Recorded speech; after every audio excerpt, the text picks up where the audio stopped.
আসসালামু আলাইকুম রহমতুল্লাহি ওয়া বারাকাতুহু। হ্যালো ভিউয়ার্স, টুডে আজকে আমি তৃতীয় মানে থার্ড টিউটোরিয়াল নিয়ে আলোচনা করব এবং HTML।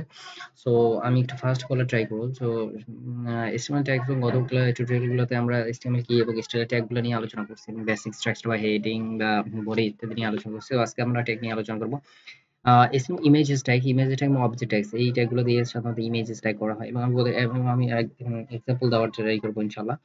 এছাড়াও লিস্ট ট্যাগ, এগুলো হচ্ছে লিস্ট ট্যাগ, অর্থাৎ 1 2 3 বা বিভিন্ন সাইন ট্যাগ বা বোল্ড ট্যাগ, বিভিন্ন আকারে যে লিস্ট গুলো থাকে সেগুলো এইগুলো দিয়ে সাধারণত ওই লিস্ট ট্যাগটা ইন্ডিকেট করে।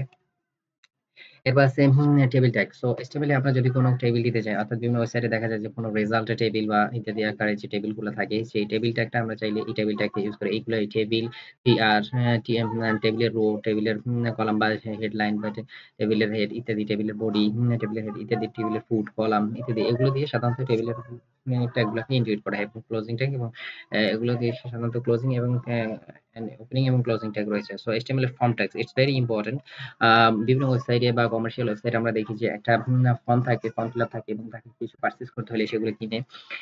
এবং সে এমনকি দেখা যায় আমরা যে ওই ফেসবুক ইউজ করি, সেই ফেসবুকের জন্য আমাদের একটা ওপেনিং ট্যাগ, মানে একটা ফর্ম থাকে যেটার জন্য আমাদের অ্যাকাউন্ট ক্রিয়েট করতে হয়, দ্যাটস মিন লগ ইন করতে হয়, সাইন আপ করতে হয়।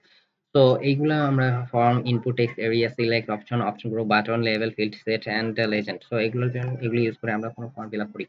এখানে আমাদের ফর্ম ফিল আপটা কি বেসিক্যালি সেটা নিয়ে একটু আলোচনা করা হয়েছে, যে ফর্ম ফিল আপটা সেকশনটা একটা ডকুমেন্ট যেটার জন্য মানে text field, password, check box, radio button, submit button, menu বাস ইত্যাদি ইত্যাদি সাধারণত ইউজ করা হয়।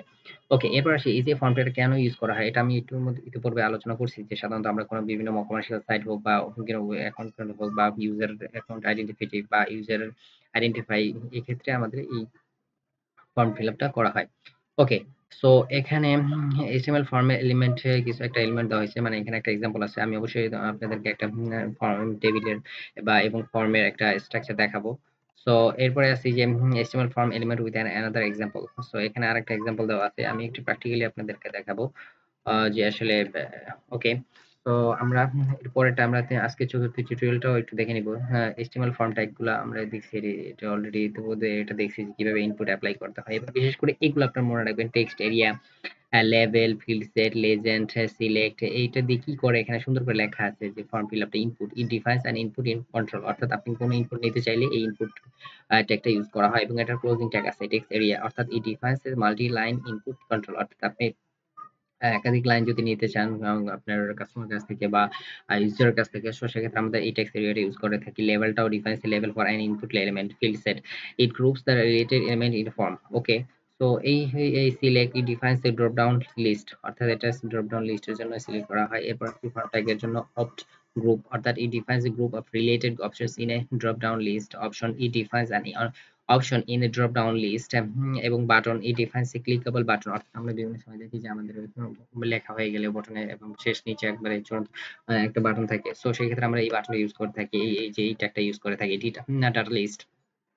এবং কিজেন, it defines a KPI generator field for forms. Okay, so output, এটা আউটপুট রেজাল্ট ক্যালকুলেশন করে দেখায়। তো এই হলো আমাদের। এবার আজকে পঞ্চমটাও আমরা দেখে নিব, যেহেতু আমি বলছি একটু ফার্স্ট আমরা এই যে ক্লাসটা, এই যে কোর্সটা আমরা কমপ্লিট করব। সো টিউটোরিয়াল 5 এ আমরা দেখতে পাচ্ছি যে এখানে ইনপুট নেওয়ার যে প্রসেসটা, HTML input element is fundamental form element, it is used to create form fields, so take input from user, অর্থাৎ ইউজার কাছ থেকে আমাদের ইনপুট নেওয়ার প্রসেসটা সেটা আমরা। এবং এটা খুব সুন্দর করে আমাদের এখানে একটা এক্সাম্পল দেওয়া আছে, বডির এন্টার ইউর নেম, বিয়ার, বিয়ার আমরা বলছিলাম যে ব্রেক লাইন ব্রেক, এবং ব্রেকের জন্য এটার কোনো ক্লোজিং ট্যাগ হয় না। আমরা কিন্তু এইচআর এবং বিয়ার এইটার জন্য এই ধরনের কিছু আছে যেগুলো ট্যাগের জন্য কোনো ক্লোজিং ট্যাগ থাকে না। সো আপনারা বললেন যে এটা ক্লোজিং ট্যাগ। ওকে, এরপর আমরা দেখতেছি যে এই ফর্মের আবার ওপেনিং এবং ক্লোজিং ট্যাগ আছে, মাঝখানে ইনপুট নেওয়া হয়েছে অর্থাৎ ইউজারের নেম নেওয়া হয়েছে, বডি। ওকে, এবং আরেকটা বিষয় মনে রাখবেন, সবসময় আমাদের যে কোনো ট্যাগ লিখি না কেন, সম্পূর্ণ প্রত্যেকটা tag, every single and each every tag অবশ্যই বডির ভিতরে হতে হবে। তো এই ছিল আমাদের মোটামুটি এই ইনপুট নেওয়ার যে প্রসেস গুলা, সেগুলো মোটামুটি আলোচনা করছি। তো আমি যদি আমি আসি ইনশাল্লাহ নেক্সট ক্লাসে আমি প্র্যাকটিক্যালি সেগুলো দেখানোর ট্রাই করবো। তো থ্যাংক ইউ সো মাচ।